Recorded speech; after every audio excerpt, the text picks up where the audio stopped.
एक बार सोच कर देखो क्या होगा अगर आपकी दुनिया रियलिटी से एक फैंटेसी स्टोरी में बदल जाए जहाँ सिर्फ आपको पता है कि आगे क्या होने वाला है। तो क्या होगा? मैं बात कर रहा हूँ एक कोरियन मानवा की जिसका नाम है ओमनिशिएंट रीडर्स व्यू पॉइंट। मैंने हाल ही में ये मानवा कंप्लीट की है और मैं दावे के साथ कह सकता हूँ कि ये वन ऑफ द बेस्ट मानवा है। शायद आप में से बहुत लोगों ने इसे पढ़ रखा होगा या सिर्फ इसका नाम सुना होगा, लेकिन कोई नहीं, आज से हम इसी मानवा को कवर करने वाले हैं और मैं आपका दोस्त इसे एक्सप्लेन करूंगा जितना सिंपल हो सकता है उतने सिंपल वर्ड्स में।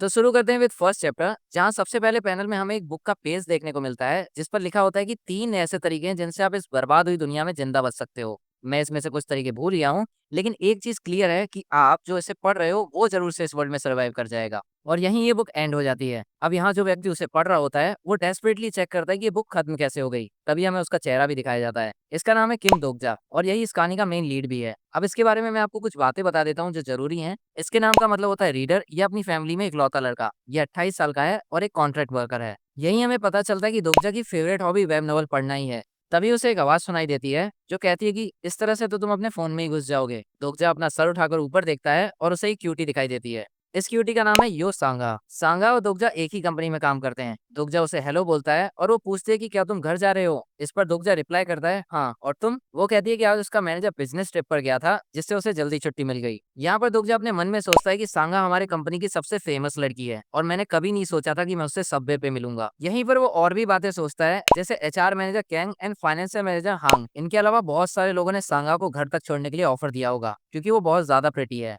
यहीं पर उन दोनों की थोड़ी सी बातचीत होती है और दोगजा सोचता है कि अब मुझे समझ आ रहा है कि क्यों लड़कों को सांगा इतनी पसंद आती है और कि वो और सांगा दो डिफरेंट जॉनर की जिंदगी जीते हैं। तभी वो उससे पूछती है कि तुम क्या पढ़ रहे हो, और वो शर्माते हुए अपना फोन हटा लेता है। वो उससे कहता है कि वो एक नॉवेल पढ़ रहा है, जिस पर सांगा कहती है कि उसे भी नॉवेल पढ़ना बहुत पसंद है। वो उसे कुछ ऑथर्स के नाम बताती है और पूछती है कि तुम्हारा फेवरेट ऑथर कौन है, जिस पर दोगजा कहता है कि अगर मैं तुम्हें उसका नाम बता भी दूं तब भी तुम उसे नहीं पहचानोगी। वो बार बार सोच रहा था कि आज का दिन कुछ डिफरेंट है और इसके अलग अलग रीजंस भी सोच रहा था, लेकिन यहाँ पर वो कहता है कि शायद ऐसा इसलिए है क्योंकि जिस नॉवेल को मैं पिछले 10 सालों से पढ़ रहा था आज वो एंड हो गई है। यहाँ पर वो ये भी सोचता है कि वो ये नॉवेल तब से पढ़ रहा है जब वो third year of middle school में था, जब वो बुली होता था, जब वो एंट्रेंस एग्जाम में फेल हो गया था, एंड जब उसे थर्ड ईयर कॉलेज में जाना पड़ा था, जब उससे एक बार गलत नंबर डायल हो गया था और उसे आर्मी में भेज दिया गया था, और जब उसकी job as a contract worker लगी थी। उसने तब भी इस नॉवेल को पढ़ना छोड़ा नहीं था। लेकिन जितना दुख उसे था उतनी खुशी भी थी कि आज वो इस ग्रेट स्टोरी का एपिलॉग देख पाएगा। यहीं पर हमें और भी चीजें पता चलती हैं, जैसे इस नॉवेल में टोटल 3149 चैप्टर्स हैं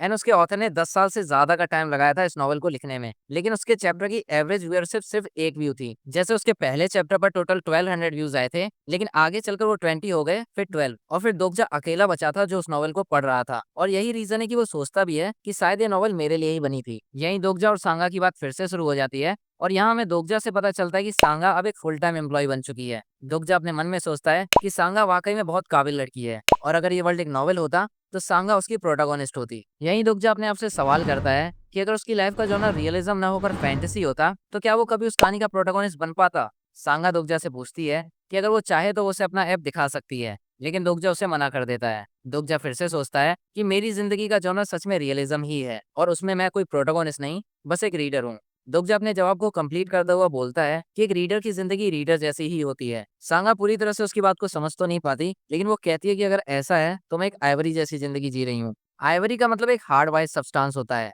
लेकिन कोरियन लैंग्वेज में सांगा का मतलब भी आइवरी ही होता है। इतने में दोगजा को एक मैसेज आता है और वो चौंक जाता है। ये मैसेज उसी नॉवेल के राइटर का था। वो दोगजा को बताता है कि तुम्हारी वजह से मैं इस नॉवेल को कंप्लीट कर पाया हूँ और मैंने एक कंपटीशन भी जीता है। दोगजा उसे कॉन्ग्रेचुलेट करता है और कंपटीशन के बारे में पूछता है, लेकिन ऑथर कहता है कि तुम्हें उसके बारे में नहीं पता होगा और वो कहता है कि इस नॉवेल का एपिलॉग आते ही नॉवेल मोनेटाइज होने वाली है। मैं तुम्हें एक स्पेशल गिफ्ट भेजना चाहता हूँ तुम्हारा शुक्रिया अदा करने के लिए। क्या तुम मुझे अपना ईमेल एड्रेस दे सकते हो? दोगजा पूछता है कि गिफ्ट, जिस पर ऑथर लिखता है कि हाँ, तुम्हारी वजह से ही मैं इस स्टोरी को दुनिया के सामने ला पाया हूँ। दोगजा सोचता है कि क्या सच में इस नॉवल ने कंपटीशन जीता है या ऑथर बस ऐसे ही बातें बना रहा है। वैसे अगर मुझे 50,000 वॉन का गिफ्ट वाउचर मिल जाए तो अच्छा रहेगा। तभी उसे एक मेल आता है जिसमें लिखा होता है कि मोनेटाइजेशन आज शाम 7 बजे से शुरू होगा। दोगजा सोचता है कि अभी 6:55 हो रहे हैं, मतलब 5 मिनट अभी भी बाकी हैं। दोगजा अपनी बुक के फेवरेट सेक्शन में जाता है, लेकिन अब उसे वो नॉवल वहां नहीं दिखाई दे रही थी। वो सोचता है कि ये अजीब बात है, क्या कभी ऐसा हुआ है कि किसी नॉवल को मोनेटाइज करने के लिए रीडर को बिना बताए ही उसे डिलीट कर दिया हो। लेकिन तभी अचानक ट्रेन में कुछ हलचल होने लगती है और सब लोग डर जाते हैं। दोगजा सांगा से पूछता है कि क्या तुम ठीक हो?